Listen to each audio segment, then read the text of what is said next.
أعوذ بالله السميع العليم من الشيطان الرجيم. لتجدن أشد الناس عداوة للذين آمنوا اليهود والذين أشركوا، ولتجدن أقربهم مودة للذين آمنوا الذين قالوا إنا نصارى، ذلك بأن منهم قسيسين ورهبانا وأنهم لا يستكبرون. وإذا سمعوا ما أنزل إلى الرسول ترى أعينهم تفيض من الدمع مما عرفوا من الحق، يقولون ربنا آمنا فاكتبنا مع الشاهدين. وما لنا لا نؤمن بالله وما جاءنا من الحق ونطمع أن يدخلنا ربنا مع القوم الصالحين، فأثابهم الله بما قالوا جنات تجري من تحتها الأنهار خالدين فيها، وذلك جزاء المحسنين. والذين كفروا وكذبوا بآياتنا أولئك أصحاب الجحيم. يا أيها الذين آمنوا لا تحرموا طيبات ما أحل الله لكم ولا تعتدوا إن الله لا يحب المعتدين. وكلوا مما رزقكم الله حلالا طيبا واتقوا الله الذي أنتم به مؤمنون. لا يواخذكم الله باللغو في أيمانكم ولكن يواخذكم بما عقدتم الأيمان، فكفارته إطعام 10 مساكين من أوسط ما تطعمون أهليكم أو كسوتهم أو تحرير رقبة، فمن لم يجد فصيام 3 أيام، ذلك كفارة أيمانكم إذا حلفتم، واحفظوا أيمانكم، كذلك يبين الله لكم آياته لعلكم تشكرون. يا أيها الذين آمنوا إنما الخمر والميسر والأنصاب والأزلام رجس من عمل الشيطان فاجتنبوه لعلكم تفلحون. إنما يريد الشيطان أن يوقع بينكم العداوة والبغضاء في الخمر والميسر ويصدكم عن ذكر الله وعن الصلاة، فهل أنتم منتهون؟ وأطيعوا الله وأطيعوا الرسول واحذروا، فإن توليتم فاعلموا أنما على رسولنا البلاغ المبين. ليس على الذين آمنوا وعملوا الصالحات جناح فيما طعموا إذا ما اتقوا وآمنوا وعملوا الصالحات ثم اتقوا وآمنوا ثم اتقوا وأحسنوا، والله يحب المحسنين. يا أيها الذين آمنوا ليبلونكم الله بشيء من الصيد تناله أيديكم ورماحكم ليعلم الله من يخافه بالغيب، فمن اعتدى بعد ذلك فله عذاب أليم. يا أيها الذين آمنوا لا تقتلوا الصيد وأنتم حرم، ومن قتله منكم متعمدا فجزاء مثل ما قتل من النعم يحكم به ذوى عدل منكم هديا بالغ الكعبة أو كفارة طعام مساكين أو عدل ذلك صياما ليذوق وبال أمره، عفى الله عما سلف، ومن عاد فينتقم الله منه، والله عزيز ذو انتقام. أحل لكم صيد البحر وطعامه متاعا لكم وللسيارة وحرم عليكم صيد البر ما دمتم حرما واتقوا الله الذي إليه تحشرون جعل الله الكعبة البيت الحرام قياما للناس والشهر الحرام والهدي والقلائد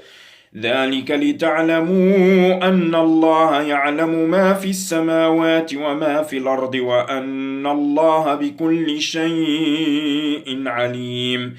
اعلموا أن الله شديد العقاب وأن الله غفور رحيم ما على الرسول إلا البلاغ والله يعلم ما تبدون وما تكتمون قل لا يستوي الخبيث والطيب ولو أعجبك كثرة الخبيث فاتقوا الله يا أولي الألباب لعلكم تفلحون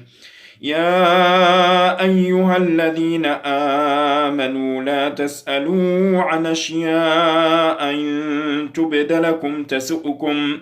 وإن تسألوا عنها حين ينزل القرآن تبد لكم عفى الله عنها والله غفور حليم قد سألها قوم من قبلكم ثم أصبحوا بها كافرين ما جعل الله من بحيرة ولا سائبة ولا وصيلة ولا حام ولكن الذين كفروا يفترون على الله الكذب وأكثرهم لا يعقلون وإذا قيل لهم تعالوا إلى ما أنزل الله وإلى الرسول قالوا حسبنا ما وجدنا عليه آباءنا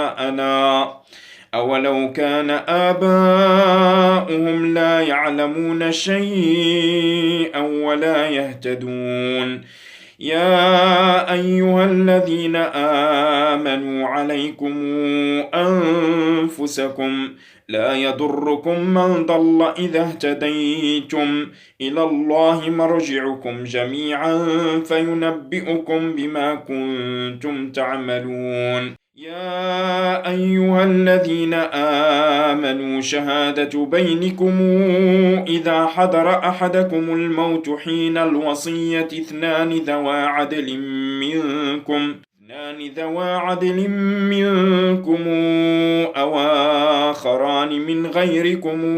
إن أنتم ضربتم في الأرض فأصابتكم مصيبة الموت تحبسونهما من بعد الصلاة فيقسمان بالله إن ارتبتم لا نشتري به ثمنا ولو كان ذا قربى ولا نكتم شهادة الله إنا إذا لمن الآثمين فإن عثر على أنهما استحقا إثما فآخران يقومان مقامهما من الذين استحق عليهم الأوليان فيقسمان بالله لشهادتنا أحق من شهادتهما وما اعتدينا إنا إذا لمن الظالمين ذلك أدنى أن ياتوا بالشهادة على وجهها أو يخافوا أن ترد أيمان بعد أيمانهم واتقوا الله واسمعوا والله لا يهدي القوم الفاسقين يوم يجمع الله الرسل فيقول ماذا أجبتم قالوا لا علم لنا إنك أنت علام الغيوب إذ قال الله يا عيسى ابن مريم اذكر نعمتي عليك وعلى والدتك إذ أيدتك بروح القدس تكلم الناس في المهد وكهلا وإذ علمتك الكتاب والحكمة والتوراة والإنجيل وإذ تخلق من الطين كهيئة الطير بإذني فتنفخ فيها فتكون طائرا بإذني وتبرئ الأكمه والأبرص بإذني، وإذ تخرج الموتى بإذني، وإذ كففت بني إسرائيل عنك إذ جئتهم بالبينات فقال الذين كفروا منهم إن هذا إلا سحر مبين. وإذا أوحيت إلى الحواريين أن آمنوا بي وبرسولي قالوا آمنا واشهد بأننا مسلمون. إذ قال الحواريون يا عيسى ابن مريم هل يستطيع ربك أن ينزل علينا مائدة من السماء؟ قال اتقوا الله إن كنتم مؤمنين. قالوا نريد أن نأكل منها وتطمئن قلوبنا ونعلم أن قد صدقتنا ونكون عليها من الشاهدين. قال عيسى ابن مريم اللهم ربنا أنزل علينا مائدة من السماء تكون لنا عيدا لأولنا وآخرنا وآية منك وارزقنا وأنت خير الرازقين. قال الله إني منزلها عليكم فمن يكفر بعد منكم فإني أعذبه عذابا لا أعذبه أحدا من العالمين. وإذ قال الله يا عيسى ابن مريم أنت قلت للناس اتخذوني وأمي إلهين من دون الله؟ قال سبحانك ما يكون لي أن أقول ما ليس لي بحق، إن كنت قلته فقد علمته، تعلم ما في نفسي ولا أعلم ما في نفسك، إنك أنت علام الغيوب. ما قلت لهم إلا ما أمرتني به أن اعبدوا الله ربي وربكم، وكنت عليهم شهيدا ما دمت فيهم، فلما توفيتني كنت أنت الرقيب عليهم وأنت على كل شيء شهيد. إن تعذبهم فإنهم عبادك وإن تغفر لهم فإنك أنت العزيز الحكيم. قال الله هذا يوم ينفع الصادقين صدقهم، لهم جنات تجري من تحتها الأنهار خالدين فيها أبدا، رضي الله عنهم ورضوا عنه، ذلك الفوز العظيم. لله ملك السماوات والأرض وما فيهن، وهو على كل شيء قدير. بسم الله الرحمن الرحيم. الحمد لله الذي خلق السماوات والأرض وجعل الظلمات والنور ثم الذين كفروا بربهم يعدلون. هو الذي خلقكم من طين ثم قضى أجلا وأجل مسمى عنده ثم أنتم تمترون. وهو الله في السماوات وفي الأرض، يعلم سركم وجهركم ويعلم ما تكسبون. وما تاتيهم من آية من آيات ربهم إلا كانوا عنها معرضين. فقد كذبوا بالحق لما جاءهم، فسوف ياتيهم أنباء ما كانوا به يستهزئون. ألم يروا كما أهلكنا من قبلهم من قرن مكناهم في الأرض ما لم نمكن لكم، وأرسلنا السماء عليهم مدرارا وجعلنا الأنهار تجري من تحتهم فأهلكناهم بذنوبهم وأنشأنا من بعدهم قرنا آخرين ولو نزلنا عليك كتابا في قرطاس فلمسوه بأيديهم لقال الذين كفروا إن هذا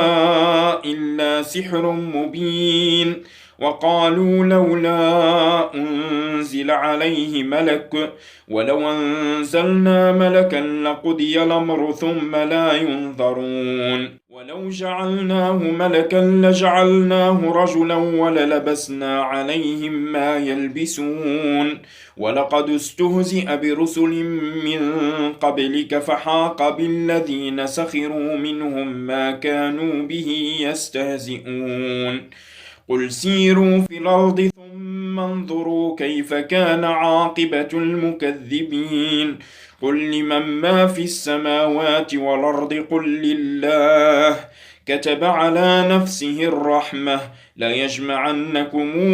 إلى يوم القيامة لا ريب فيه الذين خسروا أنفسهم فهم لا يؤمنون وله ما سكن في الليل والنهار وهو السميع العليم قل غير الله أتخذ وليا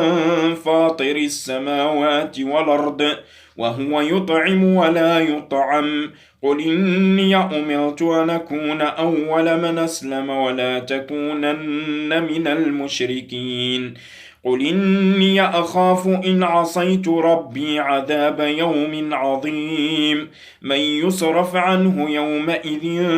فقد رحمه وذلك الفوز المبين وإن يمسسك الله بدر فلا كاشف له إلا هو وإن يمسسك بخير فهو على كل شيء قدير وهو القاهر فوق عباده وهو الحكيم الخبير قل أي شيء أكبر شهادة قل الله شهيد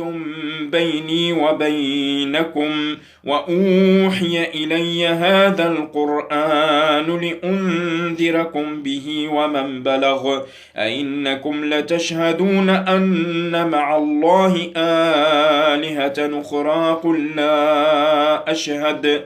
قل إنما هو إله واحد وإنني بريء مما تشركون الذين آتيناهم الكتاب يعرفونه كما يعرفون أبناءهم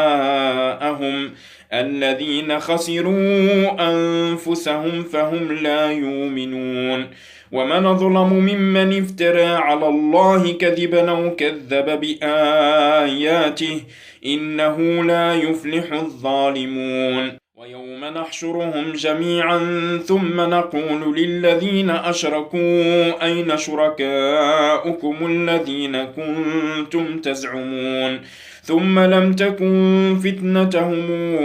إلا أن قالوا والله ربنا ما كنا مشركين انظر كيف كذبوا على أنفسهم وضل عنهم ما كانوا يفترون ومنهم من يستمع إليك وجعلنا على قلوبهم أكنة أن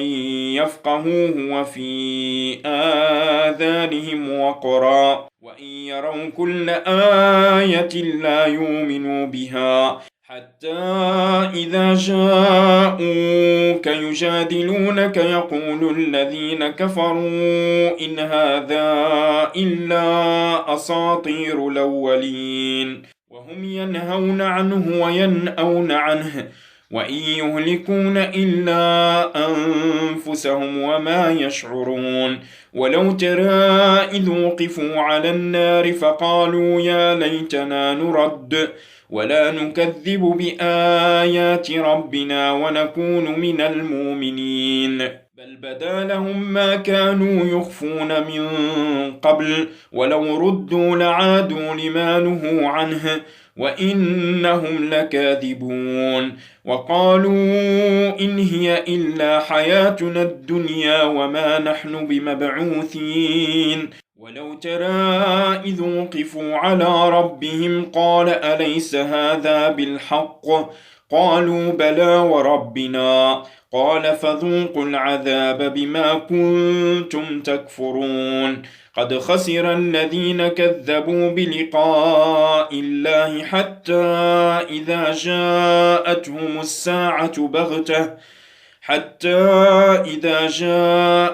الساعة بغتة قالوا يا حسرتنا على ما فرطنا فيها وهم يحملون أوزارهم على ظهورهم ألا ساء ما يزرون وما الحياة الدنيا إلا لعب وله وللدار الآخرة خير للذين يتقون أفلا تعقلون قد نعلم إنه ليحزنك الذي يقولون فإنهم لا يكذبونك ولكن الظالمين بآيات الله يجحدون ولقد كذبت رسل من قبلك فصبروا على ما كذبوا وأوذوا حتى أتاهم نصرنا ولا مبدل لكلمات الله ولقد جاءك من نبأ المرسلين وإن كان كبر عليك إعراضهم فإن استطعت أن تبتغي نفقا في الأرض أو سلما في السماء فتاتيهم بآية ولو شاء الله لجمعهم على الهدى فلا تكونن من الجاهلين صدق الله العظيم.